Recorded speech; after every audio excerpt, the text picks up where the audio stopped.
third for setting a screen. Because of physical play, although Jordan Taylor just got caught with a moving screen. Izzo's dying for a moving screen. It's that dreaded moving screen. Welcome back, everybody, to the Moving Screen Podcast. I'm Brendan Quinn with The Athletic, here with Dylan Burkhart of UM Hoops. It is Wednesday, January 13th, bright and early. Dylan, you're looking somewhat refreshed after a long night. We were G-chatting at like 2 o'clock in the morning last night, weren't we? Yeah, now here we are. You look like you were G-chatting at 2 in the morning. Yeah, the tired eyes of January. This is when the season gets fun, and frankly, Michigan looks like it is going to be providing a lot to do. When you do this for years on end, and you can kind of see a team coming together, and you're like, shit, this group probably has some juice. Like, this might be something, right? And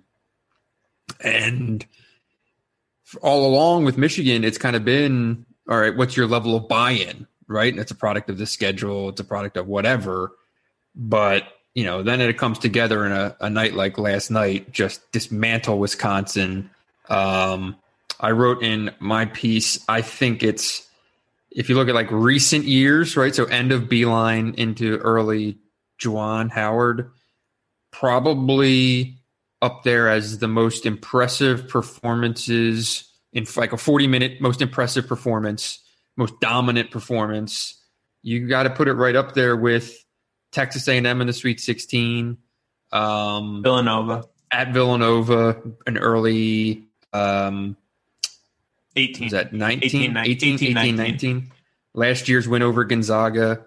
It was beyond impressive. And I don't know. It's very hard to poke holes into what you're seeing right now, I feel like, with this Michigan team. And, clearly among the nation's best, clearly a very real contender, probably beyond the Big Ten, and lots to unpack. Yeah, I think just looking back to compare it, you can say early in that 18-19 season, I think Michigan strung together a stretch similar to this. If you think back to that Villanova game, the North Carolina game, the Purdue game, like, that team was rolling at that point.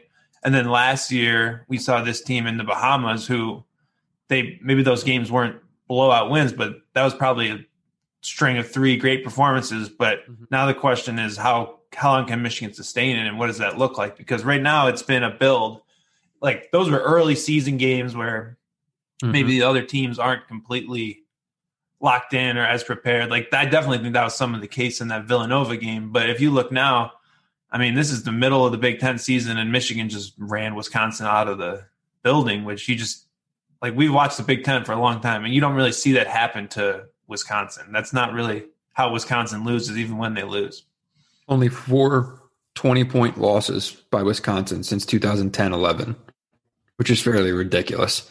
This was their first 20-point loss since Purdue, something like 92 games ago. You're right. I mean, you don't see, because Purdue controls so much in terms of number of possessions, in terms of keeping the game kind of within their confines. You really get Wisconsin just completely kind of on skates, and Michigan did that.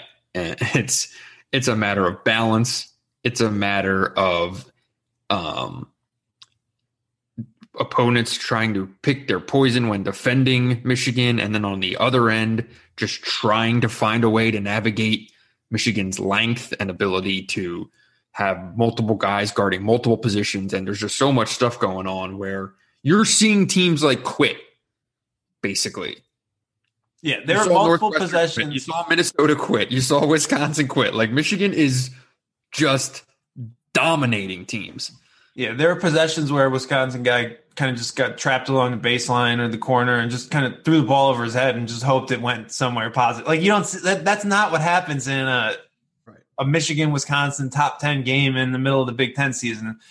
I think that's just a sign of a team that's really imposing their will, which is what you're seeing from Michigan right now. And I think the defense is still, like, a month ago, this team wasn't defending at this level. Like Michigan's defense had been good, but all of a sudden, Michigan looks like it could have the best defense in the country with the way it's playing over these last 3 games. And something has clearly flipped, I would say, as far as just the mentality, like the way that Michigan was kind of swarming to the ball, and just you can't really teams can't adjust to how much length Michigan has everywhere other than center, right? And they have a 7-foot center. Obviously, like Dickinson plays a big part, but I think it's Franz Wagner and Isaiah Livers are just imposing their size advantage on everyone else and their length advantage, and so many deflections, so many block shots. Michigan blocked almost as many shots as Wisconsin made in the paint. Like that doesn't happen. We haven't seen that from a Michigan team really at any point that I can remember in the last decade. Yeah, and then you have the luxury of also assigning Eli Brooks to whoever the opposing team's best guard is, and he'll just kind of be a gnat all night and annoy that guy, right? Yep. And then 10 minutes later, Shawnee Brown checks into the game and literally picks up full court and just makes his life miserable as just a side piece to the entire thing. Yes, right. So, and like the level of, before we kind of get into this game, the level of buy-in that you're seeing, right? Everything is compounding now, right? All right, so the buy-in is there, but then you start to win, right? And now you start winning, and now you start cooking, and now you're kicking everyone's ass, and now everyone buys in even more, right? And no one even cares about stats, and you're rolling. And, it's January 13th, and the fact that this has come together this quickly is a testament to, these guys being willing to have that level of buy-in, and the coaching staff finding a way to make it work. It's crazy to think back. Like this game was 26-23 after back-to-back baskets by Reuvers, and it looked like this is going to be one of those back and forth kind of trading, right? Mini run by Michigan, mini run by Wisconsin, Big Ten basketball, good stuff, and then they just blew the doors off of this team. And I don't know. I've not read your breakdown yet of the game, but what was kind of your, just in terms of on the court, what Michigan did to Wisconsin? What was your take? I think what's funny is like when you're losing games, you adjust and you do things differently, right? Michigan has really stuck to the same recipe in every game. They dominate around the basket, and then the rest of the game kind of falls into place. And that was the same story here, where on both sides, Michigan gets the better shots around the rim. Michigan has more length, more size. They make twos. And then in this case, the threes started falling, and that was that. It's funny because in my preview, I wrote that Wisconsin basically doesn't give up big runs like Michigan had the last 2 games. So you're going to have to wear them out. Well, that was completely wrong. I wrote they don't give up kind of turnovers for easy layups. Well, that was obviously wrong. And I think that's credit to Michigan, right? It's one thing to force Northwestern into those kind of mistakes or runs, but Wisconsin doesn't normally give those runs up, and Michigan just overwhelmed them in a matter of minutes, really. And that was that, right? I do think you have to point out that benching Micah Potter with 2 fouls was a huge decision by Greg Gard and not a particularly good one. I think that Michigan also did a great job. First play of the second half went right to Hunter Dickinson and drew his 3rd foul, right? That's an advantage that Michigan's going to have with Hunter Dickinson, because there's just been this impact where it's not always Dickinson closing the first half, but Michigan is closing first halves really well.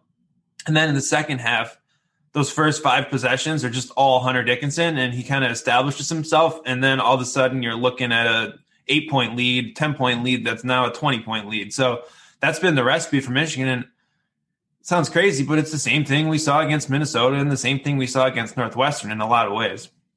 Yeah, these early second half runs that just demoralize teams. I mean, they just come out of the halftime locker room. Looks like Pamplona out there, like every single game, right? They get this lead and then they stretch it, and now you've got the deep reserves are running wind sprints behind the bench with 7 minutes left in the game, knowing that they're about to come in. Like it is wild to see. So,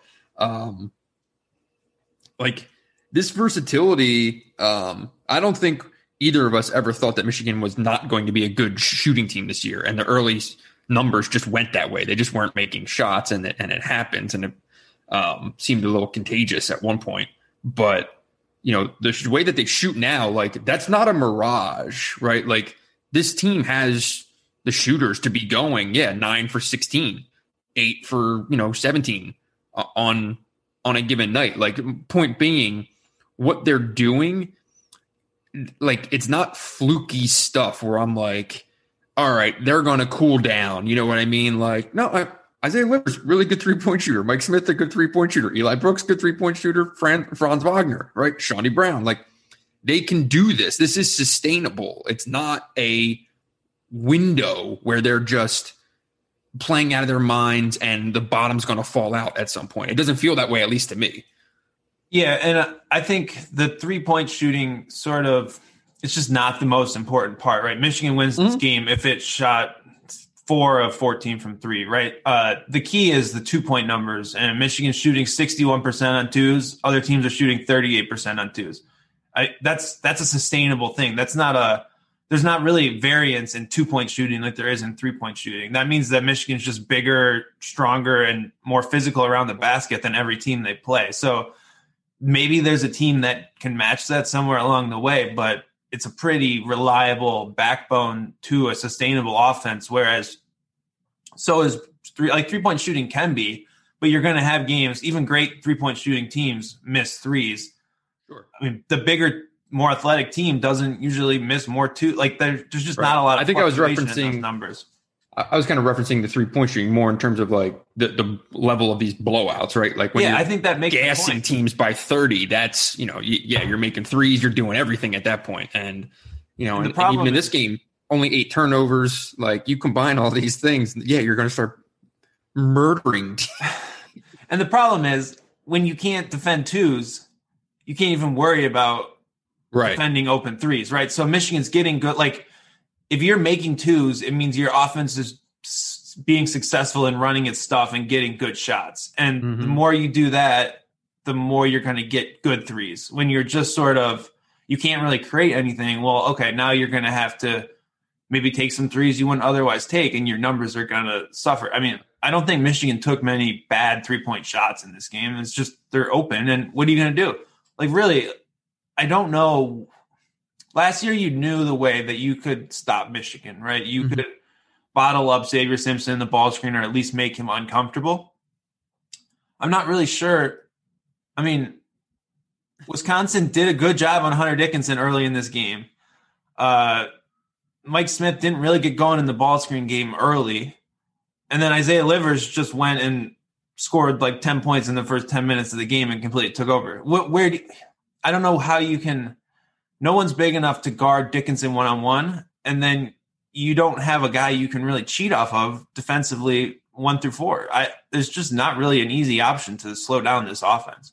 And they're so good about not forcing anything. Like, you've got – at any given time, you have a combination of players on the floor who are going to try to get the best look and make the extra pass. And you can even see it like late in shot clocks, like on broken possessions that get to single digits on the shot clock, right? You don't suddenly just see a guy get the ball and start freelancing and going one-on-one. Like, they will continue to try to make that extra pass. They will continue to try to get the best look because there is a confidence, it feels like, in everyone else out there that whatever you try to shut down, they're going to find the next door.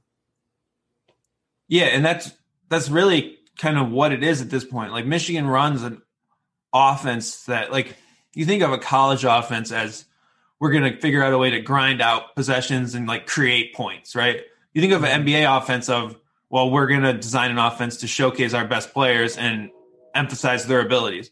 Well, that works when you have really good players, and that's kind of what we're seeing, right? Like, colleges, you design a system and offense to maybe score without having the best players. Michigan has an offense designed to exploit its talent advantages, and that's what you're seeing, where at times it feels like they're just kind of shuffling through. All right, well, this possession, we're going to run a set for Isaiah. This possession, we're going to run a set for Franz. Shondy's in the game. Let's run a little Duckett set for him. I mean, it's just kind of shuffling through all these options. And there has to be a way that they'll struggle at some point offensively, but right now they're not really even coming close to that level of, well, what are they going to do here? Other than maybe 5 or 6 possessions a game where they have a lineup out there that doesn't have Mike, Franz, or Hunter Dickinson, and then you start to cringe a little bit, but that's a correctable problem. Yeah, like that's going to probably be the next question for Michigan, right? Is going to be, some teams are going to start trying to do different things against them, and it's going to be adjustments, whether it's in game or in between games. But at the same time, like we can sit here and talk round and round in circles, but like I don't know what those adjustments are. Like I don't know which is the right, leak to plug when you're watching the film on Michigan. Like you pressuring them isn't going to do much, right? I don't know. I'm not a good enough basketball mind to sit here and act like I have any idea what the hell to do if you're going up against especially the way they're playing right now, which is just pretty extraordinary. And like, I don't know if this is sustainable, but the whole of what Michigan is certainly sustainable. Yeah. Michigan's not going to win every game. Like Michigan might have to play its starters in the last 4 minutes of a game at some point in the Big Ten season. That'll probably happen. We can turn that into the narrative. I look forward to that. That'll be, but can Michigan, win close games because they haven't had to be in those situations? I'll gas that take up for later. Pull that Oakland film out. But can we talk about Mike Smith for a sec? What he's been able to do in the ball screen game, I think is really remarkable. Well, first, we talked about it in the last pod. Mm-hmm. Wisconsin was going to post up Brad Davison on him on the first possession of the game and try to exploit that. Yep. He completely stood his own, had a kind of a Brad Davison type flop. It was just a no call, and Davison just threw up an air ball. Wisconsin never did that again for the next 39 minutes. He's got a little bit of toughness down there. I honestly think that plays into his game better. He's held his own in those spots shockingly well. It must be the glass of red wine every night, but he's been incredible offensively. And right now he's shooting crazy. Like, what is he? He's 10 of 14 from 3 in the Big Ten, which probably is not. That's an example of something that's not sustainable. Right. But his ability to just pick his spots, like, he works guys into the game. Hunter Dickinson had been struggling, and all of a sudden Mike finds him on a ball screen, roll to the hoop, and he gets going a little bit late in that first half. Michigan needs a bucket. Well, you can put him in a pick and roll, and he can just hit a step back 3. Those are just unfair plays for the guy who is your 4th or 5th best starter on offense. Mm-hmm. So I think he deserves a lot of credit for, like, you need strong point guard play to be able to have an offense where everyone kind of has a turn, right? He's been able to keep everyone involved while still scoring, still moving the ball. Like, his feel for the game has really been incredible to what this team's been able to do. Last night was 16 points, 6 assists, 4 turnovers. He was a plus 34 in 30 minutes played. The thing that often jumps out to me about Mike Smith is when you start to see these defenses scramble and everyone's head's on a swivel and they're looking, and then we talk so much about Mike Smith's size being a detriment, but there are times where you can almost see it in his eyes. He'll just see this little tunnel that he's pretty much the only dude on the court that can fit through, man, and he hits that thing with zero hesitation. He's unafraid. He plays toward contact, so he's not putting up these little, weak ass floaters from 10 feet because he's, worried about running into a big body. Like, if anything, sometimes he probably gets a little bit out of control, but he goes right at guys. He tries to get to the foul line, and he knows who he's playing with. That if he puts something up there, like, Michigan can offensive rebound especially when they're around the basket between Dickinson, if Brandon Johns is out there, Livers, Wagner. These are guys who get offensive boards. So yeah, throw it up. Like, good things will probably happen. Either you're going to the foul line or you make it, or one of your teammates can get a second chance opportunity. Yeah, he's done a great job of drawing fouls. His quickness in spots, right? It's his change of pace, I think. Like, he can be lightning quick, but he kind of lulls you to sleep. He had that one play on the baseline where he was in the corner and pump faked and had to basically just left. I think it was a lean forward standing there and had a nice little reverse layup. I mean, it's not really it's the perfect role for him. He needs to cut down on turnovers, but I just think that what he's brought together to this team is really important. And I think the way that he's embraced playing with guys who are probably pros when he's played with guys who are probably more rec league players for the rest of his career, right? So his feel and understanding for that and how to make it all work. I mean, unnecessary shade on Columbia, but okay. You should see this film. I watched some of it. I mean, he would throw a perfect pick and roll pass and it would be like a triple pump fake shot block, right? Like, it just wasn't there. That was the situation. And honestly, watching that film, it was a lot easier to see how this could actually work, because all of a sudden you're throwing the ball to guys who are talented enough to make something happen, which is a big difference. But I mean, he 16-6 in his first game against Wisconsin. We've seen a lot of guys struggle in their first game against Wisconsin, and he really, I mean, he had maybe 2 turnovers that you could eliminate, but the amount of things that Michigan's asking him to do with the ball, I think you're going to just live with those turnovers based on everything else that this team has going for it right now. So I think he deserves a lot of credit, and it's going to go down as – go ahead. No. Finish your point. I was just going to say it's going to go down if this season keeps going how it's going as one of kind of the all-time transfer hits as far as evaluation, fit, everything. Just both of them out of the park. Yeah. Both of them. I think we talked about this on the last spot. And to me, the other thing that jumps about Mike Smith is, I think I said this last week, like that Eli Brooks gets to just be Eli Brooks, that they haven't had to force feed him into becoming a point guard, right? Because what would this have looked like?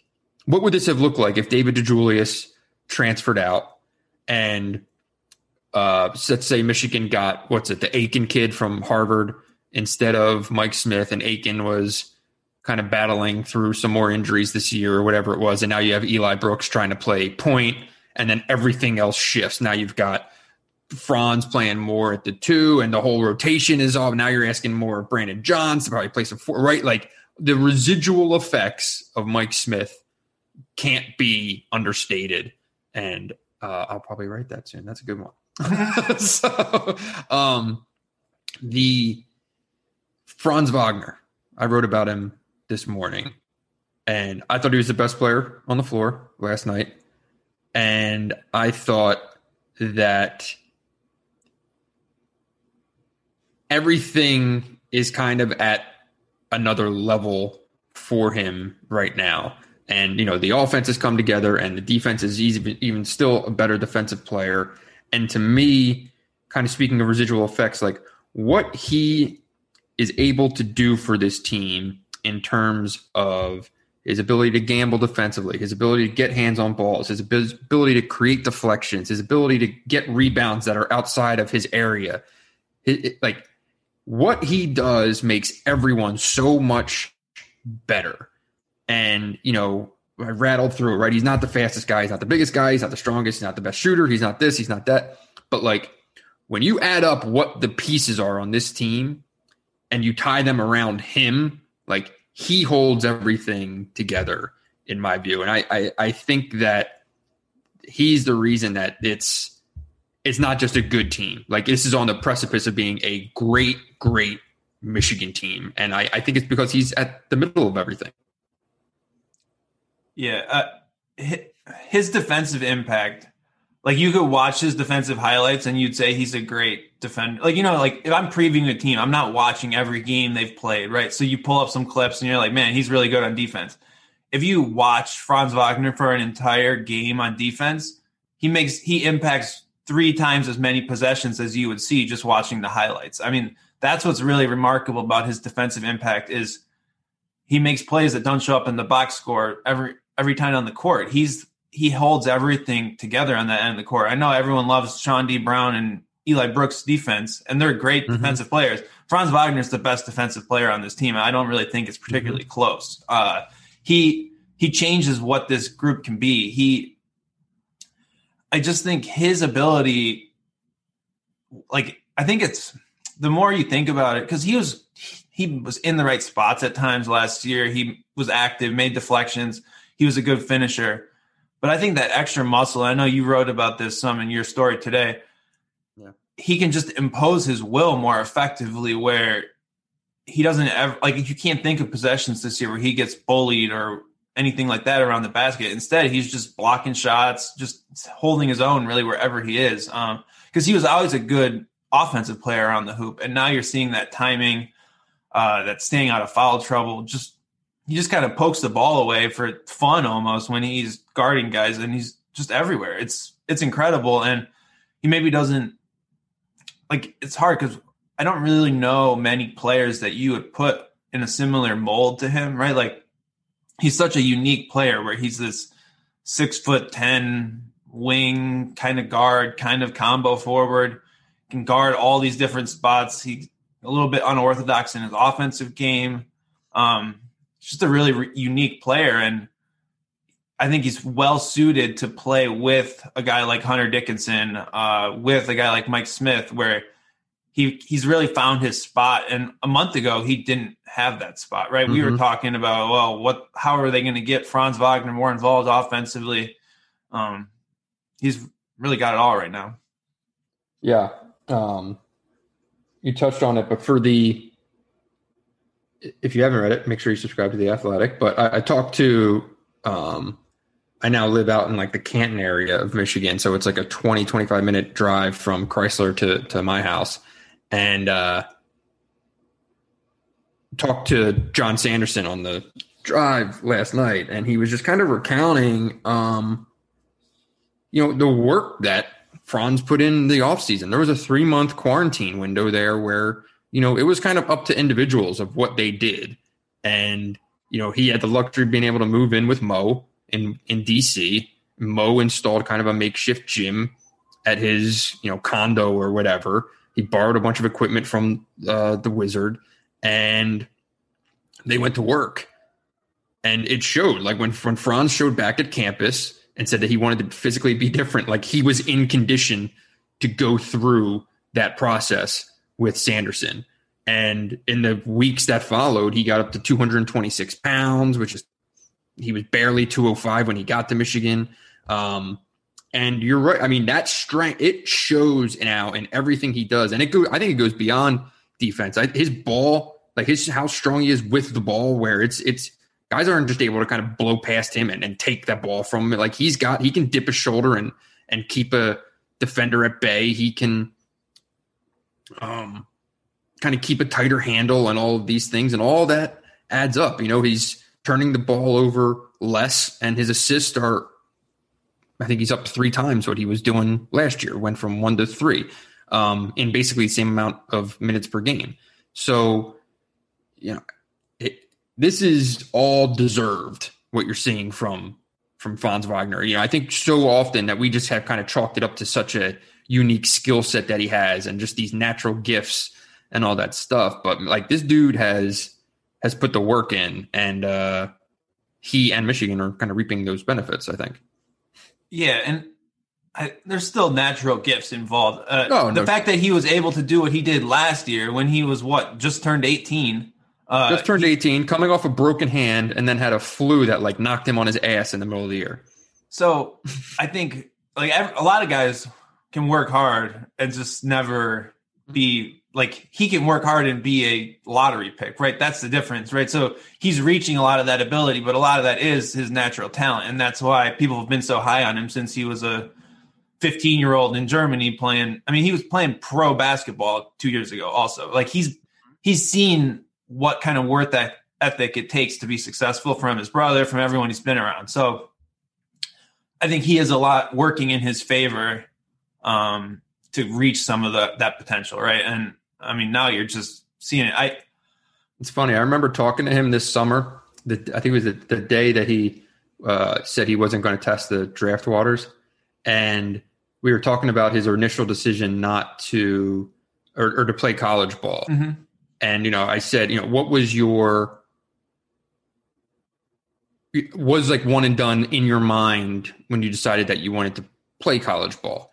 And he talked about the fact that he's like, listen, I could have stayed in EuroLeague for a year and kind of been more of a mysterious commodity where, everyone would just see my size and all this stuff. And I could probably be a backup and I could probably, not be a star and still be drafted based on potential. He's like, but I knew coming to college that if I did it, like I had to produce, like the number, everything had to be there. So I had to put the work in to do that. And that's what I wanted to do. And I'm like, well, that's pretty telling now. This guy does everything, Yeah, he's been incredible. And it also feels like you don't really know what he could add to his game next, right? Like all of a sudden he'll throw a great pick and roll pocket pass one night, or he's just been tearing up teams defensively, he's getting better as the season's going. And that's a bit scary for what could be 2 months ahead from now. But I don't really know. I guess the 3-point shot is probably still the swing skill, but he was really cold from 3-point range early in the year. And now he's Big Ten play. He's 39% in Big Ten play. He was 3 of 10 in non-conference, and now he's 10 of 26 in the Big Ten.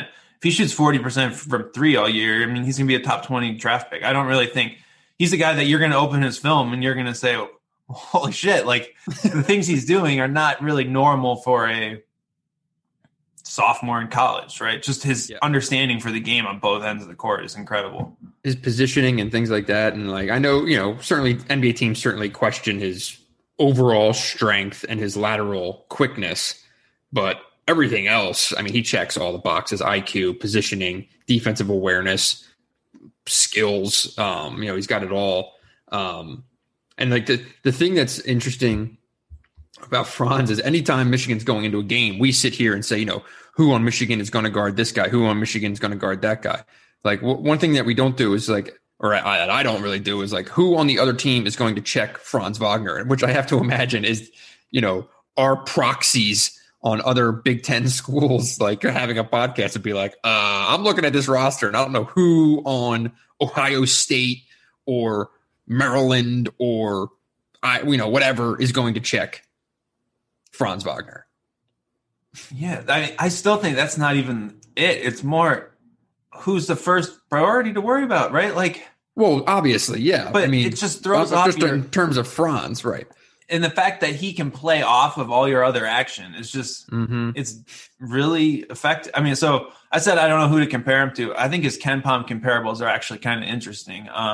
Vince Edwards, you remember him at Purdue? Sure. Similar situation where he was kind of that do everything wing who played next to some great bigs. Sam Decker, I think that's another good comparison.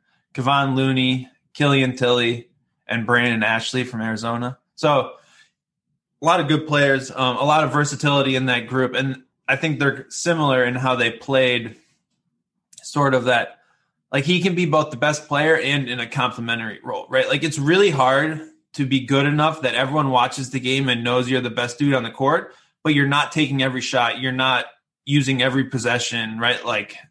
I think that's telling about his impact. Agree. So next up is Minnesota. I don't know how much we have to preview Minnesota because we literally just saw it. Michigan won 82-57. Pretty much dismantled them like we've seen other teams do. Held Marcus Carr to 5 for 16 shooting. Held Liam Robbins to 5 points on 2 of 9 shooting. Basically just stuffed Minnesota in a closet. And meanwhile did what we've seen Michigan do to so many other teams, and that was a Hunter Dickinson special that game. He scored 28 and was just utterly dominant. Any lessons learned from the last Minnesota game that you take to this game? Why should this be any different? Well, I would point out Minnesota probably has the sharpest home road splits in the country. They've just gotten completely pantsed on the road. But to be fair, their road games, this is brutal. Their road games have been Illinois, Wisconsin, Michigan, and Iowa. At least they got the hard ones out of the way. But they're undefeated at home. They beat Iowa, St. Louis, Michigan State, Ohio State. Those are all, mostly pretty good teams, I would say. Legit. Those are legit wins. So they've been good at home. The thing about Minnesota is there's basically one key, I would say, to beating them. You just can't foul. They can't put the ball in the basket. Can't make baskets. They're last in 2-point shooting in the Big Ten, second to last in 3-point shooting, and they shoot the most threes. It's kind of a disastrous combination, but they do. When they win, they get to the free throw line, and they have a lot of guys who can draw fouls. Michigan completely took that away from the last game. They only got to the free throw line 6 times. So that's the key.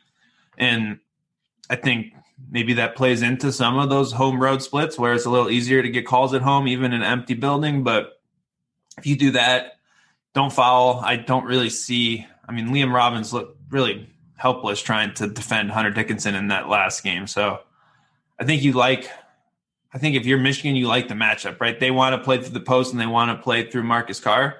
Well, Michigan's been really good defending the post and has Eli Brooks to put on Marcus Carr. Yeah, and Brooks in the last game, he did the job, and I don't see why that would be different. Michigan is 6th in the country in fewest fouls committed, so not a great matchup for Minnesota. Yeah. It's one of those deals, like, until somebody shuts down Michigan, I'm just going to say, I'll believe it when I see it, especially a team like Minnesota. Now Michigan could certainly go ice cold. Michigan could get, whatever narrative shit you want to come up with, fat and happy or whatever, but I don't really see that coming. This team is dialed in and, good juice, good energy. Everyone was making such a big deal out of the bench losing its mind last night, and that's, all well and good, and that's real stuff. And there is a level of camaraderie there, but, winning makes everything. Of course, the bench is going to be losing its mind. They are just running teams off the floor and doing so in wildly entertaining fashion. So, everything's rolling right now, and they'll hit something. Something's going to go wrong, but, they also have the pieces to play through damn near most scenarios that you can come up with, right? Like barring, knock on wood for Michigan, whatever, any injuries or anything like that. Yeah, you look at this next stretch, we're going to say there are 4 contenders in the Big Ten. Michigan only plays 3 more games against them, and not until mid-February. So, this is a chance to get out ahead of this thing. Run through that stretch. What's upcoming? So they go at Minnesota, Maryland at home, at Purdue, Indiana at home, at Northwestern, Michigan State at home. Those are games that you're going to expect Michigan to be favored by a half dozen points and win most of them, right? I know the Big Ten's good, and I know the middle beats up on itself and whatever else, but what those teams are. The closest line here is what? At Purdue will be like Michigan giving 5. And I just don't like how Purdue matches up with Michigan, honestly. No. So you look at that and you start to really wonder, okay, can this team get to 10, 11, and 0? It seems possible. Mm-hmm. Yeah, it's in front of them to get to, what would that be? 17 and 0. Oh, sorry, I meant the Big Ten. Yeah. Yeah. 17 and 0 and 12 and 0 in the league. And then that's going into, in the Illinois games at home, the game against Iowa late in the year is at home. You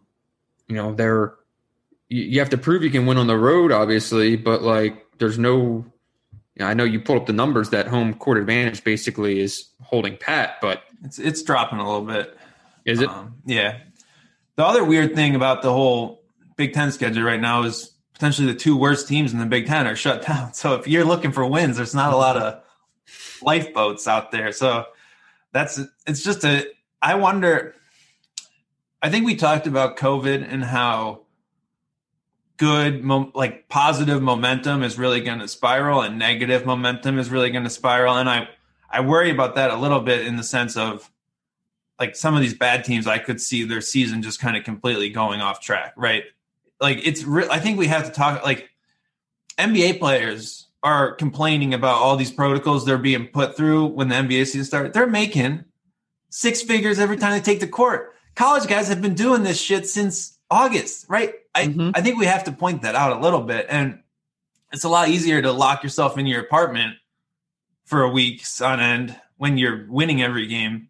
When you're losing every game, I can't really see it. It's going to be hard. So I think that honestly, the Big Ten schedule is kind of made that way. I think there's a reason that a lot of the games between good teams are at the end of the year because they're more likely to get there. Right. But I wonder how that will start to play out. I mean, we've already seen some issues. Seeing it already. Seeing it already for sure. Like if like you're Penn State, are you like Penn State's not a bad team? I don't think. I honestly feel like that might have just been something went wrong. But Nebraska, they've played twice since December 13th. How are you supposed to keep a team together? Like they're gonna have to. I mean, they're gonna be playing back to backs. It's gonna be the first Big Ten back to back. They're gonna be playing double headers. They're like, come on in, Rutgers and Maryland for day night double header. But I wonder how we'll start to see, like we talk about the parity in the league, but if you start to fall behind, I just wonder if you'll fall way behind, right? So I think it's really key for some of these teams in the middle to stay afloat, right? Stay a little bit above 500, stay in that fight and feel like you're playing for something. At the same time, I think you could start to see some separation at the top. I mean, Michigan and Iowa both look legit right now. Illinois has a couple slip-ups, but I think the numbers say they're still up there. So I don't know. And this kind of is a perfect lead in here to Michigan State, just to touch on this upcoming game. You know, we talked about it after the loss to Purdue, that, you know, you went from being possibly 500 in the league, feeling really good on a 3-game winning streak, to now being 2-4, wondering how you blew a game. And now you go to Iowa for, you know, a really difficult matchup. You know, Izzo talks here in an hour and a half or so. And, you know, I'm looking forward to asking him about Michigan State's interior defense, because they're about to go rocking and rolling through a stretch against Luka Garza, Trace Jackson Davis, and Kofi Cockburn in 3 straight games after being dominated by Travion Williams. What happens here? What happens next is a big question, because to your point, like, this is where things can go off the rails, right? And it would be pretty shocking for Tom Izzo to kind of lose a team. And I'm not projecting that to happen. I don't think that's going to happen. But like, if it is going to happen, like this is the scenario, right, that would preface such a thing. Yeah, and I think this Michigan State stretch illustrates, right, like, even if in a normal year you go and you lose at Iowa and you're 2-5, you would be coming home for a 2-game homestand at Breslin against Indiana and Illinois, where everyone will be rocking and rolling. All of a sudden you have 2 quality wins in a row and you're 4-5 and everything's back on track. Mm-hmm. Now you're coming back to an empty gym where there's 200 parents in the crowd or whatever else, and you got to figure it out on your own. And that really is, I think, going to show itself in the middle of this conference season of, you're going to have to figure out how to create your own momentum, how to create that energy. And I mean, sometimes it's as easy as shots going in. And the good thing about playing Iowa, I know their offense is scary. I know Luka Garza will get his. A lot of teams make shots against Iowa, and that could be good. Like, maybe Michigan State just needs a game like that to really find itself and find some confidence. Like, Iowa doesn't have someone who can check Aaron Henry. I mean, they don't. It's just, he should be able to have a big game. And if he gets going, maybe that's what you really need. He's been trending in the right direction. I mean, you have to figure out at some point. I think Michigan State in this spot, I think they can keep it close in this game and have a chance. I do think it's advantageous that there was a clear gap between that Purdue game and this game. That was last Friday. Mm-hmm. This game will be played on Thursday, right? Like, if they had to play on Sunday after that, just feeling lousy about themselves, right? That would definitely be a recipe, I think, for just a, you know, run them off the floor level ass whooping. But, you know, Michigan State probably got a chance to reset, step away. Who knows what's going on behind closed doors there. But at least probably wash the stink of that loss off a little bit. That said, I don't know about Michigan State keeping this close. We'll see. But between unless are they going to play all 5 center or all 4 centers at once? Look, because say what you will about Garza, I understand your point, but Iowa is not only a matter of shutting down Garza. Other guys are hitting shots. They have the number 1 ranked offense, obviously, in the league. I don't even know if Michigan State is making baskets, if it can still keep up with what Iowa can do offensively. Well, I think I would flip things here. I think everyone's going to worry about Garza playing bigger, whatever else. The Purdue game was lost because Michigan State went small. I think you double down on going small. I think you play Joey Hauser at the 5 a lot. You play Malik Hall. And I think Hauser has opportunity to have a huge game as a small ball 5 against Luka Garza. He'll be wide open constantly. He'll be getting fouled. Like, that's an advantage. And yeah, you stand there and you let Garza score 35 points and you take away threes. That recipe works against Iowa. I think that's the way to go about this game because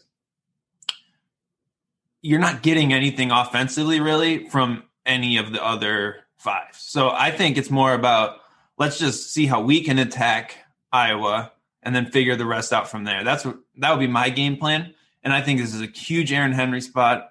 It's a Rocket Watts. I mean, these guys have struggled all year. Just as a quick counter there, right? Joey Hauser, his last 5 games, 4 fouls against Wisconsin, 3 fouls against Minnesota, 2 fouls against Nebraska, 4 fouls against Rutgers, 4 fouls against Purdue, right? So you can ask Joey Hauser to check Luka Garza in a small ball lineup. Also be prepared for Joey Hauser to pick up 2 fouls in the first 6 minutes, and now your plan's out the window. Someone needs to explain to him that's possible. He has no chance to block Luka Garza's shot, so it's just stand there and let him score. That's honestly the way you beat Iowa in large part. It's just stand there and hope Garza misses because you need Joey Hauser to give you something on offense because this team is going to need to keep up with Iowa. So that would be my approach.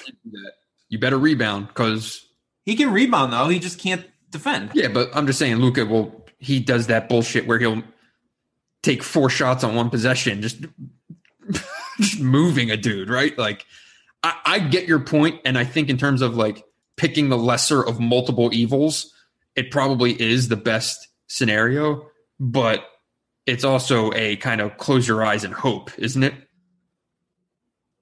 I mean, what's the other option? I don't know. Do what you did against Travion Williams in the first half and just throw a bunch of bodies at, you've got fouls to use. You can still let them get post touches to Garza and use a variety of defenders on him who all have 5 fouls in the pocket and just hope to survive versus, potentially putting a guy that you're basing your offensive plan on in immediate danger of being fouled out of the game. Yeah, that's fair. So here's the other problem. When I was playing Joe Wieskamp at the 4, how is Joey Hauser guarding him? Right. So, fair. I mean, I guess it's hard to foul a 3-point shooter, but the Iowa games turn into blowouts when the threes start going in. When Jordan Bohannon hits 3 threes in a row or something like that, that's when you lose the game. I do think, let's just a couple stats here on Michigan State. So Michigan State leads the country in assist rate, right? 71% of their shots are assisted. Iowa, 309th in defensive assist rate. 61% of shots people make against them are assisted. You can score against this team. Michigan State passes the ball well. Michigan State matches up, I think, really well to be able to score in this game. Iowa's a terrible defensive rebounding team. So the assist rate for the year is 70%. What is it in conference play? Just out of curiosity. 66%. Second so a little in the Big dip. Ten. It's second in the Big Ten. I was only curious just because of some of those early season games were ridiculous, and I wondered if it skewed that assist number a little bit. No, my larger point is, though, when Michigan State can move the ball into open shots, it's good. When it has to create plays one-on-one to score, is not really as good, right? So Wisconsin is a team that forces you to kind of score through it. Whereas Iowa, you can literally just pass the ball and you'll probably get a layup or an open jump shot. I think that bodes well. And I mean, Michigan State's done well against Iowa over the last few years too, right? I feel like they've run up some big point totals. So I don't know. I mean, you also had Cassius Winston running circles around this nonsense zone defense that Fran would put out. So Cassius Winston isn't there, but it's still a nonsense zone defense. You have to remember that.